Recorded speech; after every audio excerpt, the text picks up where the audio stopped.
Let's talk about failure for a second, because I believe whether you're in Major League Baseball or you're in a sales organization, you're going to run into a fear of failure. And how were you able to get past that? How were you able to slay the failure dragon and really understand that, you either win or you learn? It's not a win or lose situation. Yeah, that's a really great way to put it. It was win or learn.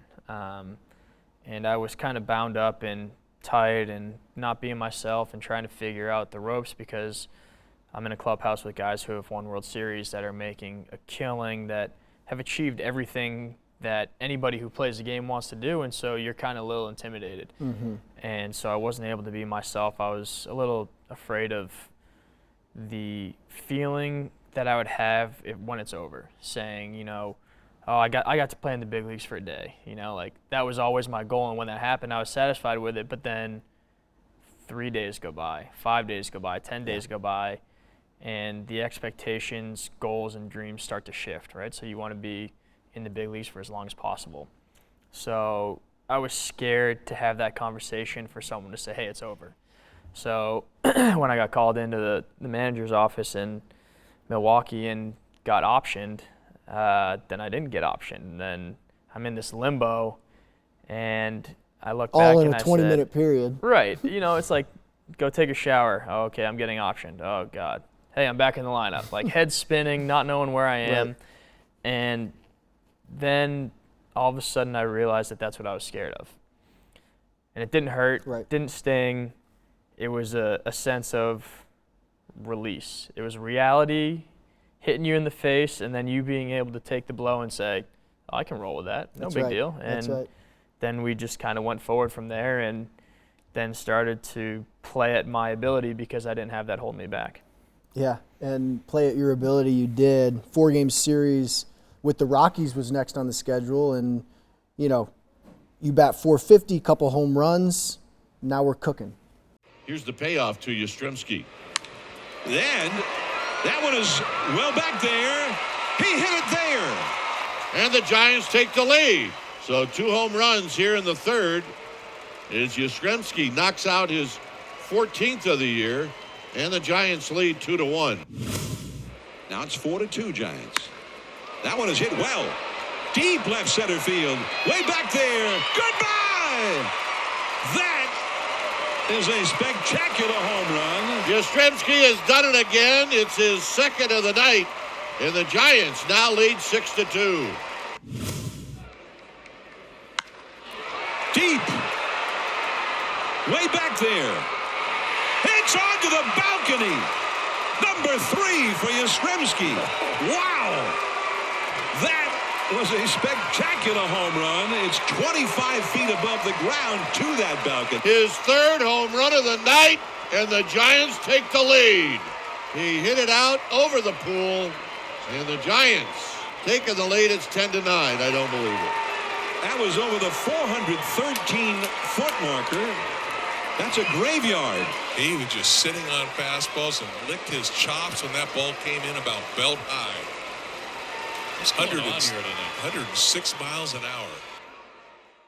So your first Major League home run comes against the team that drafted you. Obviously, you're not a vindictive person, but for the rest of us, walk us through how special that was and what it really, kind of exemplified in your eyes. It was just one of those gratifying moments where everything started to unfold. Hitting a homer in a big league game is really cool. It's like the pinnacle of what you can do as a hitter. You can't have a better hit than a home run. And to be able to do that against a team that, in my head and in my eyes had essentially told me, like, you're not good enough to play for this team. And then to be able to go up and hit a home run against them and jog around the bases at their park was awesome. And at that point, I had kind of given away that vindictive feeling of saying, like, I had a grudge and I always wanted to go beat them if I ever got the chance to play them. But then in that situation, I looked back and I said, like, I was kind of appreciative of them because they didn't have to trade me. I could have been stuck there for another year and may have never gotten that opportunity if they didn't let me go. And so that was when things changed and I realized that, you know, it was a blessing for them to let me go instead of looking at it the other way. Mm-hmm. So tell us a little bit about that series, because obviously, you know, I was in attendance and I thought it was a really cool collection of really your road to that moment, right? I mean, there were so many people, being an East Coast game, you growing up on the East Coast, that were there. Talk a little bit about just that collection of individuals that were able to show up for you and what it meant to you. Yeah, so the best part about it was having so many friends and family there. We had probably 40 people, and it was a wild time to be able to play in front of aunts, uncles, cousins, my grandmother, just friends. So it was just a special moment to have everyone there and to be able to accomplish my first, you know, big feat there. And, you know, it was funny talking to one of my buddies on the other team, catcher Austin Wins, giving me some grief saying, you know, here's how we want to pitch you. You know, I told them this is what you like, this is what you don't like.